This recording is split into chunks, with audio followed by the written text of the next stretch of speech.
So when the clock strikes 12, it becomes the witching hour, or the 13th hour. So 13 represents the death and the resurrection, or the rebirth.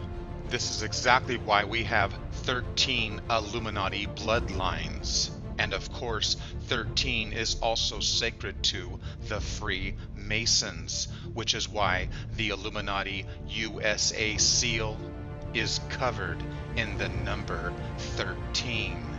You'll find the 13 everywhere, which is why our dollar bill is also covered in the sacred number of 13.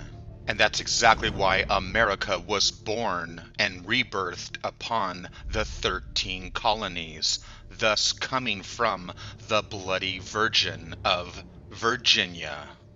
And of course, 13 is sacred to witchcraft and paganism, which is exactly why a witch's coven has 13 members, or even 9 members. And I'll be getting into the number 9 a little later. So now you'll understand why the president sits in the sacred circle with the magic coven of 13.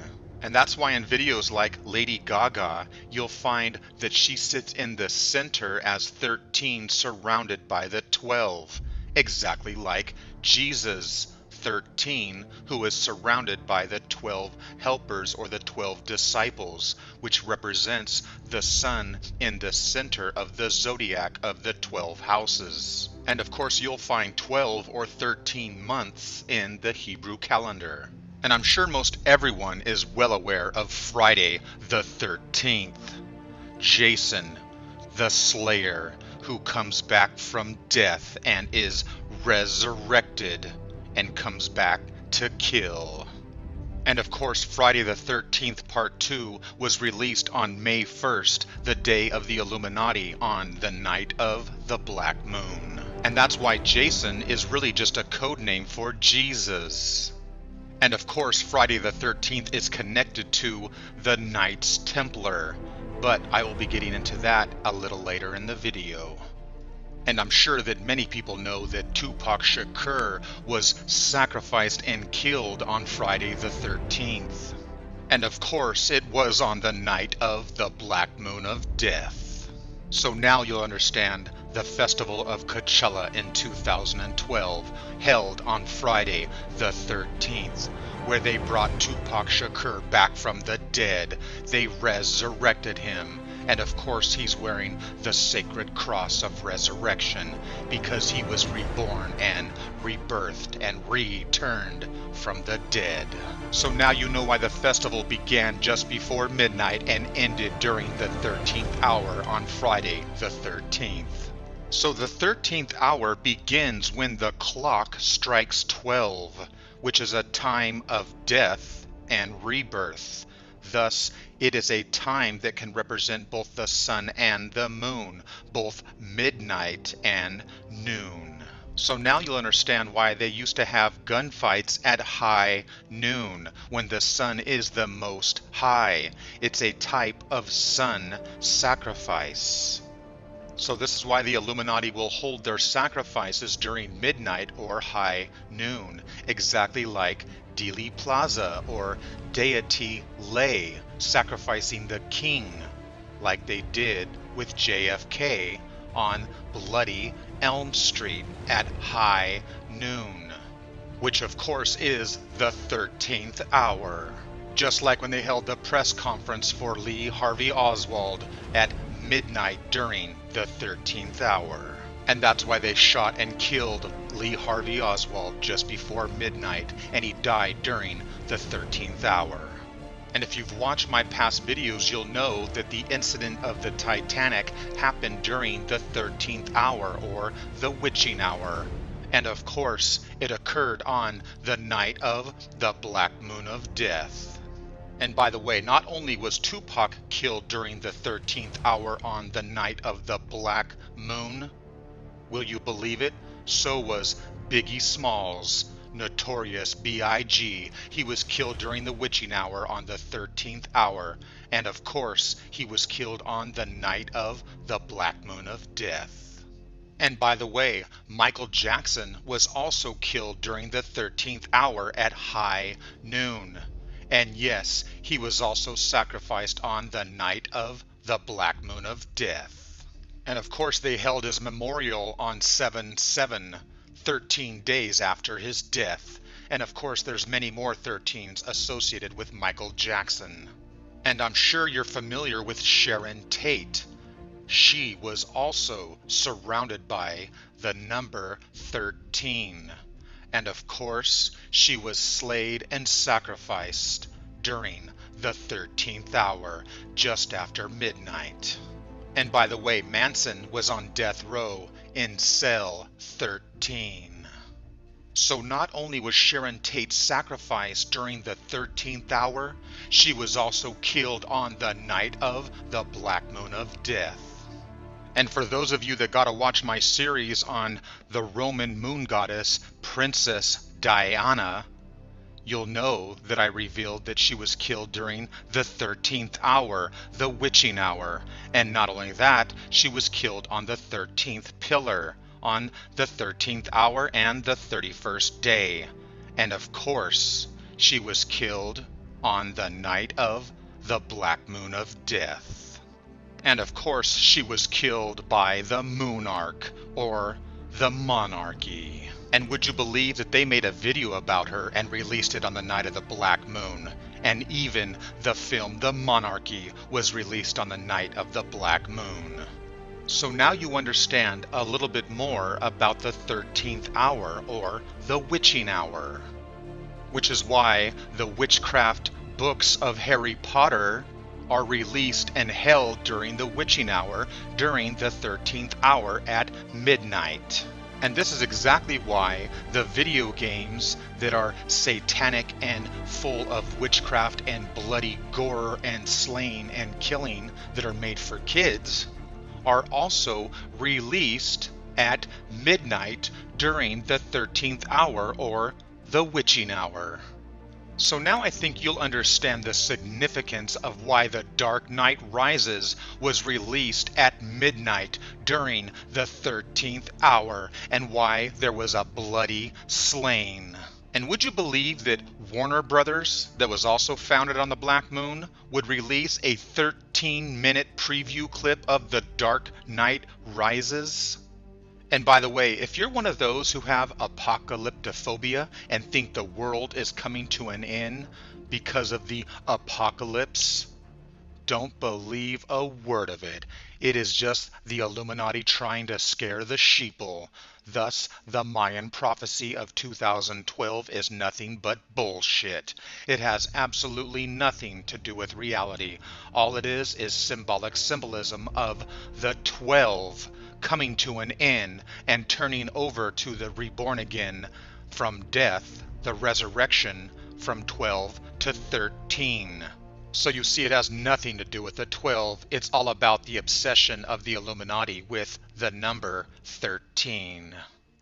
So let's get into the Illuminati symbolism that is found in The Dark Knight Rises.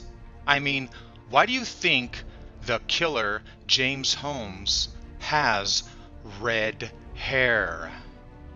And you'll hear people say it's because he was copying the Joker in this scene where he has red hair.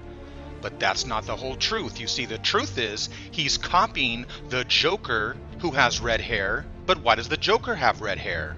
He has the red hair because he is about to commit a slaying. He is the red-capped killer. And if you've watched all of my videos in the past, you'll know that I revealed the Illuminati red-capped killer many times. It's always about the red hair. So just watch your Hollywood films and you'll see it's always about the red-capped killer.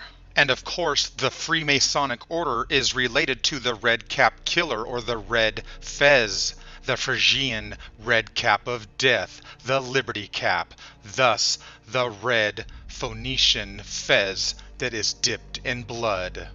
So you see, this is why the killers of the Knights Templar have the symbol of the red sacred cross, or the red X.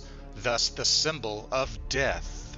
And this is exactly why we have the story of Jesus upon the cross of death and resurrection. The red bloody X or cross of the red blood sacrifice. So now you'll understand why the Knights Templar are associated with the red bloody cross and of course the Holy Grail, which is the cup that holds the sacred red blood, which is the sangriel, the royal blood. So now you see the connection with the Knights Templar and the royal blood cross of the Illuminati, which is why the Illuminati have what's called the Red Cross. Why? Because they deal with death. And of course they deal with blood, which is why they have you donate your blood for free as they turn around and make multi-millions from it. And that's why March is the Red Cross month. Because March is the red bloody god of Mars, thus Aries, the month of the Lamb of Sacrifice, which of course is when Jesus is sacrificed. And by the way, the Red Cross began on the night of the Black Moon of Death. So you see, the color red itself represents the red blood of the symbolic symbolism of death for the Illuminati. Which is why red represents the color of sacrifice. So colors are very important. White represents the virgin and black represents the death. But the color red represents the blood sacrifice. It is the highest degree, which is why there is a black belt. But the highest degree is actually the red belt. So that's why Darth Vader is all dressed in black. He represents death. But the Emperor represents the red blood sacrifice. He is the Most High. So yes, the Emperor or the leader is dressed in red. And it's the same with witchcraft and occultism. They wear the different color robes to signify their level. And the Most High Satanic High Priest is the one who's dressed in blood red. So you see, this is exactly why the high satanic priest or the Father Pope wears red. Does the devil wear red? Of course he does. This is exactly why the Pope dresses all in scarlet red, the red-capped killers. And remember, there's no real red devil. It's just symbolic symbolism the Illuminati used to scare the sheep. So without question, the color red represents the red blood sacrifice. It represents the Most High. So this is why the Illuminati symbolism of the red-capped killer or the red scarlet blood can be found in all of the Batman movies. So that's why James Holmes has the red-capped hair. Thus, he is the symbol of the Illuminati. He didn't do it. The Illuminati did it with the brainwashing, which is why they have them all dressed in scarlet red. So don't dismiss what I'm saying about the color red and sacrifice and the red-capped killers. This I can prove without question. I can prove this 1,000 times over, but I don't want to use too much time, so let's move on. So in The Dark Knight Rises, you'll see that it says it's always the darkest before dawn. You see, dawn is the time just before sunrise. It is the twilight, the color of red scarlet blood and purple. So this is why you'll see the symbolism of the red in twilight, thus the reason she has the red hair. So you see, this is why Dawn is the goddess of the morning. She's the goddess of twilight, which is why she's dressed in red, thus the scarlet red hair. She is the one dressed and robed in the saffron red. The goddess Dawn is also known as Eos, the goddess of twilight, the red-haired one, dressed all in red. Thus, she is also known as Aurora, the goddess with the red hair. And would you believe it, that the state of Colorado, the etymology, actually means the color of red, the color of the blood sacrifice.